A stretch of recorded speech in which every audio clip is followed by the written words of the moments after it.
Hello everybody, मेरा नाम है संदीप और आप देख रहे हैं स्टडी दर्पण। जी हाँ, आज हम बात करेंगे कि भारत में चाइना को रोकना मुश्किल ही नहीं बल्कि नामुमकिन भी है। क्या ये कितना सही है? तो हम डालते हैं नजर उन मुद्दों पर जो है भारत के लिए खतरा। पॉइंट नंबर 1, अपने कुल टोटल एक्सपोर्ट का सिर्फ 3% भारत को भेजता है चाइना। जी हाँ, चाइना का जितना टोटल एक्सपोर्ट है उसमें इंडिया की जो प्लेस है वो 7th नंबर पे आती है।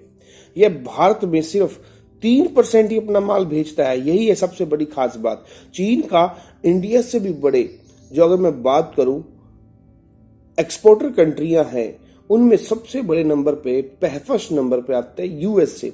उसके बाद आता है हांगकांग। हांगकांग ये वही है जिसमें चाइना पूरा कब्जा करने की तैयारी में है। फिर जापान, साउथ कोरिया, वियतनाम ये वही कंट्री है जिसे चाइना अपना हिस्सा मानता है। जर्मनी, और उसके बाद भारत का प्लेस आता है। अब आप देख सकते हैं कि इंडिया का प्लेस 7th नंबर पे आ रहा है। इतना लेट आ रहा है, जबकि सबसे चौंकाने वाली बात तो ये है कि जो नीदरलैंड जैसी भी छोटी कंट्रियां हैं यूरोप के अंदर, चीन लगभग उनको उतना ही माल सप्लाई कर रहा है जितना को इंडिया को कर रहा है। तो आप देख सकते हैं कि अगर मैं यहाँ पर बात करूं कि हम अगर चाइना का टोटल बॉयकॉट भी कर देते हैं तो भी उससे उसको कितना फर्क पड़ेगा। तो इसको इतना फर्क नहीं पड़ने वाला जितना कि हमको आजकल टोटल सोशल मीडिया में बताया जा रहा है कि अगर हम उसके सामान को रोक दें तो चाइना अपनी घुटनों के बल नीचे गिरेगा। तो ऐसा हम कह नहीं सकते कि हम टोटली अगर उसका टोटल बॉयकॉट कर दे इन द ट्रेड और उसका जो ट्रेड है उसको इम्बैलेंस कर दें तो चाइना हमसे बिल्कुल वैसा रुख अपनाएगा नहीं जैसा आज की डेट में अपना रहे। तो हम ये बिल्कुल टोटली कहना रॉन्ग हुआ इस मुद्दे के ऊपर। तो हम चलते हैं नेक्स्ट पॉइंट के ऊपर। पॉइंट नंबर 2, अगर मैं इंडिया के पॉइंट ऑफ व्यू से बात हम यहां पर करें तो भारत के जो आयात है उसमें सबसे टॉप पर है चाइना। जी हां, वो तो हमें सिर्फ 3% ही माल सप्लाई कर रहा है, लेकिन अगर मैं इंडिया की बात करूं तो इंडिया में सबसे ज्यादा, अगर मैं बात करूं, इंडिया सबसे ज्यादा जो माल है वो चाइना से ही अपना क्या कर रहा है, इंपोर्ट कर रहा है। अगर मैं लास्ट फाइनेंशियल ईयर की बात करूं तो इसमें करीब $70 बिलियन आयात किया गया और टोटल मिलाकर भारत जितना भी इंपोर्ट करता है उसका लगभग अप्रोक्सीमेट 14% हम कहां से मंगवाते हैं, चाइना से ही मंगवा रहे हैं। 14% अपने टोटल इंपोर्ट का, जबकि चाइना के बाद हम यूएसए से मंगवाते हैं और जितना हम यूएसए से मंगा रहे हैं उसका कहीं ज्यादा हम चाइना से मंगवा रहे हैं। फिर उसके बाद यूएई और सऊदी अरब का प्लेस आता है। तो आप देख सकते हैं कि हम खुद ऑलरेडी वहां से कितना ज्यादा क्या कर पा रहे हैं, इंपोर्ट कर रहे हैं। तो ये है पॉइंट नंबर 2। अब हम चलते हैं अपने नेक्स्ट पॉइंट की ओर। पॉइंट नंबर हम 3 की ओर चलते हैं, 3 पे, कि इंडिया जितने भी एक्सपोर्ट करता है उसमें चाइना जबकि 3rd प्लेस पर आ रहा है। जी हाँ, अगर इंडिया कि अब मैं एक्सपोर्ट की बात करूं तो हमारा यूएसए एंड यूएई के बाद 3rd नंबर पर हमारा प्लेस जो है इंडिया चाइना को ही एक्सपोर्ट कर रहा है। अगर मैं लास्ट फाइनेंशियल ईयर की बात करूं तो इंडिया ने चाइना को करीब $16 बिलियन का जो गुड्स है उसको एक्सपोर्ट किया। और सबसे बड़ी खास बात कि जो चाइना है वो इंडिया से seafood, petrochemicals, gems and jewelleries इसका बहुत बड़ा परचेजर है। तो हमें यहाँ पर देखना होगा कि हम ज़्यादा से ज़्यादा एक्सपोर्ट भी कर रहे हैं वहाँ पर, जबकि और कंट्रियों के कंपैरिजन 3rd नंबर पे आ रहा है वो। तो हम किस तरीके से उसको कहाँ कहाँ रोक पाएंगे। फिर इसके बाद चलते हैं हम सबसे बड़े पॉइंट की ओर। पॉइंट नंबर 4, अगर मैं बात करूं मेडिसिन और इलेक्ट्रॉनिक प्रोडक्ट की तो उसमें भी India one and only China के भरोसे ही है। भारत मेडिसिन के मामले में एक तरह से चाइना पर ही टोटल डिपेंड है। 70% बल्क ड्रग्स चाइना से इंपोर्ट की जाती है। पैरासीटामोल, अगर हम यहां पर बात करें पैरासीटामोल जो सबसे ज्यादा कंज्यूम होती है इंडिया में, और पैरासीटामोल के साथ साथ 6 अलग अलग मेडिसिन भी हैं जिसमें India totally depend on the India. तो अब हम देख सकते हैं यहां पर इस तरह इंडिया का जो 60% से ज्यादा इलेक्ट्रॉनिक आइटम है वो भी चाइना से ही आते हैं। आप देख सकते हो कि टोटल हम जितना भी यहां पर इंपोर्ट कर रहे हैं वर्ल्ड से, उसका 60% जो इलेक्ट्रॉनिक आइटम है, टोटल इलेक्ट्रॉनिक आइटम का, वो भी हम चाइना से ही क्या कर रहे हैं, इंपोर्ट कर रहे हैं। ये अपने आप में सबसे बड़ी खास बात है। अब चलते हैं पॉइंट नंबर 5 की। जी हां, अब चलते हैं हम पॉइंट नंबर 5। इंडिया से 5 टाइम्स ज्यादा बड़ी है चाइना की जीडीपी। अगर मैं चाइना की जीडीपी की बात करूं यहां पर, तो वो लगभग 14 ट्रिलियन डॉलर से भी ज्यादा की है, जबकि इंडिया अभी 5 ट्रिलियन डॉलर के आसपास ही उसकी जीडीपी चल रही है या उसके ड्रीम ले रहा है अभी। अगर चाइना की अर्थव्यवस्था की बात करूं तो हमसे वाकई वो बहुत ज्यादा मजबूत मानी जाती है और है भी। और इंडिया की जीडीपी भी अभी 3 ट्रिलियन से ज्यादा की हुई है। तो आप देख सकते हैं टोटल कहां 14 ट्रिलियन डॉलर और कहां 3 ट्रिलियन डॉलर। तो जमीन आसमान का अंतर है। हम उसको इतनी वीक भी नहीं मान सकते इंडिया के अंदर कि हम उसके अगर सामानों का टोटल बॉयकॉट कर दें। ठीक है, तो किस तरीके से, अगर मैं बात करूं सऊदी अरब की या गल्फ कंट्री की, अगर वो कहे भैया मुझे तो पानी चाहिए ही नहीं, ठीक है, जो करना है हम अपने आप कर लेंगे, टोटली रॉन्ग होगा, क्योंकि उसके पास वो चीजें हैं ही नहीं। हमारे पास अपना खुद का इंफ्रास्ट्रक्चर नहीं है, अपनी खुद की अच्छी कंपनी नहीं है, अच्छी खुद की मेडिसिन नहीं है, हम टोटली डिपेंड चल रहे हैं चाइना पे। तो इस मुद्दे पर हम चाइना का कहां पर बॉयकॉट और कहां तक बॉयकॉट कर सकते हैं, तो ये अपने आप में एक अहम मुद्दा है। और यहां पर भी आपको देखने को मिलेगा कि यहां पर जो यूएसए है जीडीपी के मामले में नंबर 1 है, लेकिन यहां पर चाइना लगातार, अगर मैं बात करूं, यहां 2nd नंबर पे आ रहा है चाइना, जबकि आप देख सकते हो जीडीपी के मामले में ये 6th नंबर पे है।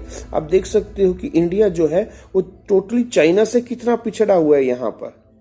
तो अपने आप में इंडिया से वो 5 टाइम्स ज्यादा बड़ी जीडीपी लिए हुए बैठा है। इसके बाद चलते हैं अपने नेक्स्ट पॉइंट की ओर। जी हां, हम चलते हैं पॉइंट नंबर 6 पर। अगर मैं यहां पर बात करूं चाइना की, तो चाइना ने ऑलरेडी इंडियन स्टार्टअप से बहुत ज्यादा इन्वेस्टमेंट कर रखी है। उसका इंडिया में जितने भी मैक्सिमम आपको स्टार्टअप मिलेंगे या बड़े बड़े प्रोजेक्ट मिलेंगे, उसमें आपको चाइनीज इन्वेस्टर्स की इन्वेस्टमेंट मिलेगी। अगर मैं यहां पर बात करूं, आप देख सकते हैं यहां पर first of all Flipkart, Ola, Swiggy, Ibibo, Gaana, Dream 11 जो कि एक गेम है, यहां पर पॉलिसी बाजार, ओयो होटल, यहां पर ये सारी की सारी वो इंडियन ब्रांड में चाइनीज जो कंपनी है उनको बहुत मात्रा में यहां पर पैसा लगा हुआ है। यानी जिन्हें हम इंडियन समझकर धड़ल्ले से जिनका इस्तेमाल कर रहे हैं, वो दरअसल अलीबाबा जैसी अनेक चीनी कंपनियों के इशारे पर काम करती हैं। तो आप देख सकते हैं हम इंडियंस जो है वो कहां कहां तक बचेंगे चाइनीज आइटम से। ठीक है, पूरे चाइना ने इंडिया पे आज की डेट में कब्जा कर रखा है। यह है अपने आप में एक सबसे बड़ा अहम मुद्दा। जी हां, हम पॉइंट नंबर 7 पर यहां पर देखते हैं कि जितने भी ज्यादातर स्टार्टअप हैं वो सब चाइनीज के भरोसे हैं, चाइनीज इन्वेस्टर के भरोसे, वहां की कंपनियों के भरोसे हैं। एक अनुमान के मुताबिक आज देश में जितने भी स्टार्टअप्स हैं उनमें से तकरीबन 66% पर चाइना का पैसा लगा हुआ है। ऐसे में सवाल उठता है कि हम चीन से कहां तक पीछा छुड़ाएंगे। तो ये अपने आप सबसे बड़ी बात हमें यहां पर देखने को मिलती है कि एक तरफ जहां पर हम चाइना से स्ट्रॉन्ग बनने की सोच रहे हैं, दूसरी तरफ चाइना के इन्वेस्टर्स ने, चाइना की कंपनियों ने पूरी इंडिया की मार्केट को कैप्चर कर रखा है। तो किस तरीके से हम कहां तक उसे पीछा छुड़ाएंगे। अब चलते हैं उसके बाद पॉइंट नंबर 8 की ओर। तो पॉइंट नंबर 8 की अगर मैं बात करूं यहां पर easy of doing business ranking की, जी हां, ये सच्चाई है। मोदी सरकार के दौरान भारत ने कई ग्लोबल इंडेक्स में ऊंची छलांग लगाई है, लेकिन हम यह भी नजरअंदाज नहीं कर सकते कि फिर भी चीन हमसे इन मामलों में कहीं आगे है, क्योंकि easy of doing business ranking में लगातार छलांग लगाते हुए भारत यदि आज कोई प्लेस पर पहुंचा है तो है 63 नंबर पर चाइना की बात करूं तो ऑलरेडी वो 31 नंबर पर है। आप देख सकते हो आधे से भी ज्यादा, मतलब इंडिया की जो रैंकिंग है उससे आधे से भी कम चाइना की प्लेस आती है। तो आप देख सकते हो ease of doing business ranking के मामले में चाइना हमसे कितना आगे है। तो यहाँ पर हम कितनी एफडीआई इंडिया में ला पाएंगे और किस तरीके से चाइना को पछाड़ पाएंगे, वो टोटल आप इस इंडेक्स में भी देख सकते हो। इसके बाद हम चलते हैं पॉइंट नंबर 9 पे। तो पॉइंट नंबर 9 की ओर हम बढ़ते हैं। तो ग्लोबल कम्पिटिटिव इंडेक्स, अगर मैं इसकी हम यहां पर बात करें तो चाइना इसमें भी हमसे कहीं आगे है। भारत ने खुद को अगर 68 प्लेस पर स्थापित किया है तो चाइना यहां पर 28 प्लेस पे पहुंच चुका है। अब देख सकते हैं कि टोटली चाइना जो है हमसे वो कितने पॉइंट में सबसे आगे चल रहा है। यहां पर अगर मैं टॉप 10 बिगेस्ट इकोनॉमी की बात करूं तो यहां भी चाइना 2nd नंबर पर है और इंडिया ऑलरेडी 6 नंबर पर है। वो हमसे कितना आगे चल रहा है, तो ऐसे में उसको पछाड़ना कितना मुश्किल होगा इंडियंस के लिए या इंडियन गवर्नमेंट। जी हाँ, पॉइंट नंबर 10 की हम यहां पर बात करें तो ग्लोबल इंडेक्स जो इनोवेशन इंडेक्स है उसमें भी इंडिया से चाइना काफी ऊपर है। ग्लोबल इनोवेशन इंडेक्स की बात करूं तो जो इंडिया है उसकी रैंकिंग आई है 52, लेकिन चाइना हमसे कहीं आगे निकल कर चला गया है, वो आया है 14th रैंक पे। आप देख सकते हैं कि इनोवेशंस के मामले में भी, R&D के मामले में भी हमसे कहीं आगे है। यानी कि चीन के सामानों का अगर हम बहिष्कार करने की बात भी करें, सिर्फ बहिष्कार करने मात्र से उसकी चालबाजियों का जवाब नहीं दे पाएंगे, बल्कि खुद को उसके मुकाबले में हम खड़ा करके आत्मनिर्भर बनाकर उसे जरूर चुनौती दे सकते हैं। मोदी जी का यहाँ पर हमें छोटा स्टेप देखने को मिलता है, लोकल और वोकल, तो यहाँ पे वो पॉइंट देखने को मिलता है। लेकिन हम जितने भी यहाँ पे एमएनसी की बात करें, बड़े बड़े ऐप की बात करें, बड़े बड़े कंपनियों की बात करें, तो यहाँ पर भी हमें चाइनीज इन्वेस्टर की इन्वेस्टमेंट नजर आ रही है यहाँ पर ऑलरेडी। तो ऐसे मामलों में हम कहाँ तक चाइना से अपना पीछा छुड़ाएंगे। जी हाँ, तो ये सारे मुद्दे थे कि किस तरीके से चाइना ने हमको इंडिया की मार्केट को चारों तरफ से कैप्चर कर लिया है। तो अब बात आती है इसके सॉल्यूशंस की। हम यहाँ पर सॉल्यूशंस की बात करेंगे ताकि हमें ये पता चल सके, या ये हमारे सजेशन है कि किस तरीके से हम चाइना को इंडिया में घेर सकते हैं। तो सबसे बड़ी बात यहाँ पर अगर हम बात करें सबसे पहले सोनम वांगचुक की। ये सोनम वांगचुक वही है जो 3 इडियट में जिसने आमिर खान का डायलॉग, जो आमिर खान का जो किरदार है उसको निभाया था, उसको प्ले किया था। तो उनका अभी सोशल मीडिया पर जो सबसे बड़ा हमें देखने को मिल रहा है मुद्दा, वो है बुलेट एंड वैलेट्स का बयान। अब बुलेट और वैलेट्स का बयान क्या है? उन्होंने कहा कि जो हमारे इंडियन सोल्जर हैं वो बॉर्डर पर बुलेट से चाइना को रोकेंगे और वैलेट से हम इंडियन जो सिटीजन है वो चाइना को रोकेंगे। मतलब उसके सामान का टोटली बहिष्कार करेंगे। हम उसके सामान को, सर्विसेज जो उसकी जो गुड्स है, हम उसको परचेज ही नहीं करेंगे, हम उसको खरीदेंगे ही नहीं। जिस तरीके से हम इसको क्या करेंगे, चाइना को टोटली बॉयकॉट कर सकते हैं। तो लेकिन अब बात आती है कि क्या कितना सही है ये सिर्फ डायलॉग बाजी है, क्या हम इसको कर भी सकते हैं? जी हाँ, हम इसको अगर कुछ बात करूं तो टोटल मिलाकर हम इस बयान से बात करें तो कुछ पायदान तक इंडिया इससे ठीक हो सकता है, लेकिन ज्यादातर इस मुकाबले में ये ठीक नहीं हो पाएगा। अगर हम लॉन्ग साइड की बात करें वहां तक तो ठीक है, लेकिन इसमें कितना टाइम लगेगा, किस तरीके से, अगर मैं बात करूं अब थोड़े दिन पहले हम देखते हैं, अगर कोरोना वायरस की बात करूं तो उस दौरान भी जो चाइनीज कंपनी है वो धड़ल्ले से अपना काम, अपना जो सामान है वो बेच रही थी। जैसे यहाँ पर बात करें हम किया मोटर्स की, तो किया मोटर्स ने इंडिया में इंडियंस जो ब्रांड की अदर चाहे महिंद्रा है, मारुति सुजुकी है, इनसे भी ज्यादा इंडिया अभी बिल्कुल नई कंपनी है, उसके बावजूद इसने अपनी कार की अच्छी सेल्स कर ली है। ठीक है, तो नेचुरली है हम, ठीक है, जो अगर हम बुद्धिजीवी तबके से हम ये सोच पाएंगे कि भाई वो इसको ज्यादा से ज्यादा प्रमोट करे, लेकिन हर इंडियन ऐसा करे क्योंकि सबकी पॉकेट की बात है। जबकि जितनी जिसकी पॉकेट उसके अकॉर्डिंग वो सामान लेगा, परचेज लेगा और अपने तरीके से बेस्ट लेगा। और इस मामले में सबको पता है चाइना कहीं आगे चल रहा है। तो किस तरीके से हम चाइना को पछाड़ पाएंगे या उसको रोक पाएंगे इंडियन मार्केट में, तो इसमें कुछ हमारे पास समाधान है जिस पे हम गौर कर सकते हैं। First of all, made in India project. जी हाँ, मोदी जी ने जो अभी मेड इन इंडिया प्रोजेक्ट दिया है, तो उसमें हम मैक्सिमम अच्छी क्वालिटी की, गुड क्वालिटी की या लोकल चीज़ों को हम और ऊपर उठाएं और उनको आगे लाएं। ये बिल्कुल सही है मेड इन इंडिया प्रोजेक्ट, जिसमें हम अपने जो गुड्स हैं उसको अदर कंट्रियों में हम एक्सपोर्ट भी कर सकते हैं ताकि चाइना को वहां पर भी घेरा जा सके। सेकंड पॉइंट की बात करूं तो यहां पर हमें ग्रेट इंफ्रास्ट्रक्चर बनाना चाहिए, ऐसा इंफ्रास्ट्रक्चर जो चाइना को पिछाड़ने में फ्यूचर में काम करे, अभी से काम करे, ताकि हम फ्यूचर में वो अपनी जो गोल है उसको अचीव कर पाए। उसके बाद अगर नेक्स्ट पॉइंट की हम बात करें, थर्ड पॉइंट पे, तो बात आती है यहाँ पर स्किल्ड लेबर की। जी हाँ, हमारे पास सबको पता है कि पूरे वर्ल्ड में सबसे ज्यादा पॉपुलेशन चाइना में है, लेकिन उससे भी ज्यादा जो हमारी सबसे बड़ी खास बात है वो ये कि सबसे ज्यादा जो यंग जनरेशन है वो इंडिया में ही है। तो हम किस तरीके से यहाँ की लेबर को अगर स्किल्ड कर ले तो मैक्सिमम हमारे पास ये मौका देखने को मिलेगा कि जब वर्ल्ड वाइड जो इंटरनेशनल कंपनी है वो इंडिया में आएंगी और यहाँ पर हमारी जो लेबर है जिसे हम स्किल लेबर बना लेंगे उनका यूज करेंगे और किस तरीके से यहाँ पर सबको रोजगार मिलेगा और इंडिया की जीडीपी अपने आप ऊपर जाएगी। नेक्स्ट पॉइंट की अगर मैं बात करूं, फोर्थ पॉइंट की, इंडियन इन्वेस्टर्स।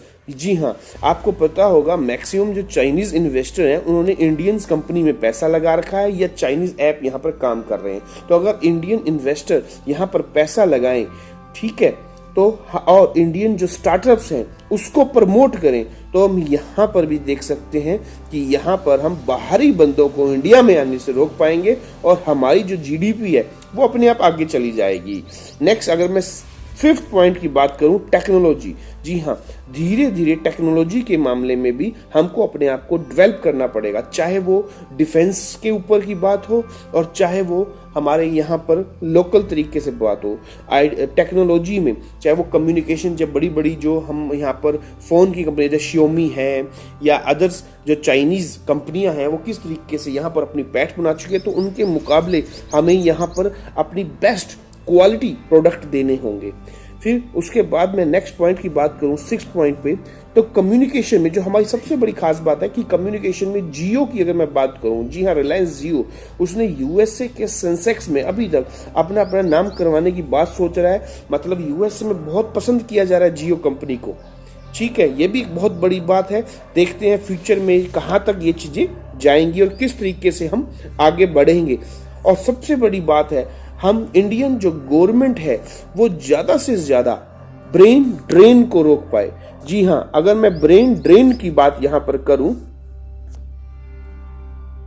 जी हाँ, ब्रेन ड्रेन की अगर हम बात करें तो हमारे जो इतने अच्छे, इतने इंटेलेक्चुअल है, प्रोफेशनल है, जब वो यूएसए या अदर डेवलप कंट्रियों में अपनी सर्विसेज देते हैं तो उनको किस तरीके से इंडिया में रोका जाए और उनसे धीरे धीरे हम अपनी जीडीपी को लाइन पर ला पाएं, ताकि वो यहाँ पर जब अपने इनोवेटिव तरीके से काम करें तो इंडिया अपने आप आगे जाएगा। आप देख सकते हैं, तो ये हमारे यहाँ पर स्केल है, पैमाने हैं जिस तरीके से हम चाइना को रोक सकते हैं।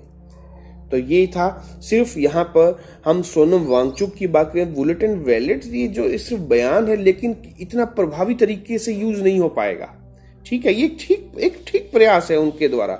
लेकिन आप खुद देखिए कि लॉन्ग तरीके से आज की डेट में कोरोना वायरस में जब ऑलरेडी हमारी जीडीपी इतनी गिर चुकी है, लोगों की पॉकेट में मनी उस तरीके से नहीं आ रही जिस तरीके से पहले आई थी, तो वो कितना महंगा सामान लेंगे। और महंगा सामान तो दूर की बात, अभी प्रोडक्शन भी रुका हुआ है, आपको देखने को मिलेगा। तो ये बहुत बड़ी चुनौती होगी इंडियन गवर्नमेंट के लिए और इंडियन सिटीजन के लिए कि चाइनीज जो प्रोडक्ट है हम उसका किस तरीके से बहिष्कार कर पाए। अगर हम यह बात करें सिर्फ बहिष्कार करने से अगर हमारी जीडीपी ऊपर जाती है तो एक बात अलग है, लेकिन यहाँ पर हमें वो फ्यूचर में देखने को नहीं मिलेगा कि हमारी जीडीपी चाइना को हम क्रॉस कर दे, क्योंकि चाइना तो ऑलरेडी सिर्फ हमें 3% अपना माल सप्लाई कर रहा है, जबकि और उसका सारा पूरा सामान तो पूरे वर्ल्ड में जा रहा है। तो सिर्फ 3% हमारी उनकी जीडीपी में हाथ है। उनके एक्सपोर्ट इंपोर्ट की मैं बात करूंगी, ट्रेडिंग की बात करूं, सिर्फ 3%।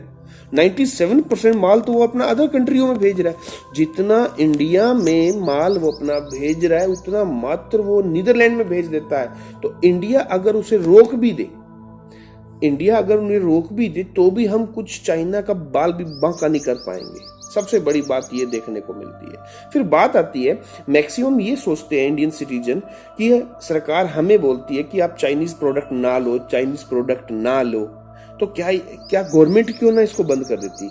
जी हाँ, गवर्नमेंट इसको यहाँ पर बंद नहीं कर सकती अगर मैं बात करूं, क्योंकि WTO जो पहले गैट था, ठीक है, 1995 में वो गैट से WTO बना, जिसे हम वर्ल्ड ट्रेड ऑर्गेनाइजेशन बोलते हैं। उसके रूल एंड रेगुलेशन है।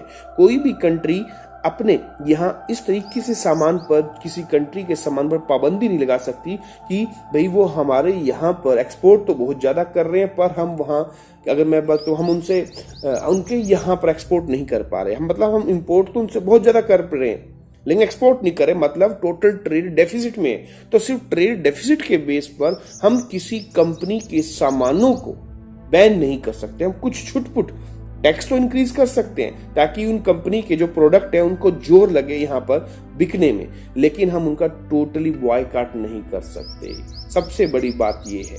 तो हम इस तरीके से, हम जो हमारे यहाँ पर जिस तरीके से बात की गई, फ्यूचर में और प्रेजेंट में किस तरीके से हम चाइना को घेर सकते हैं, तो इस पे था हमारा टॉपिक।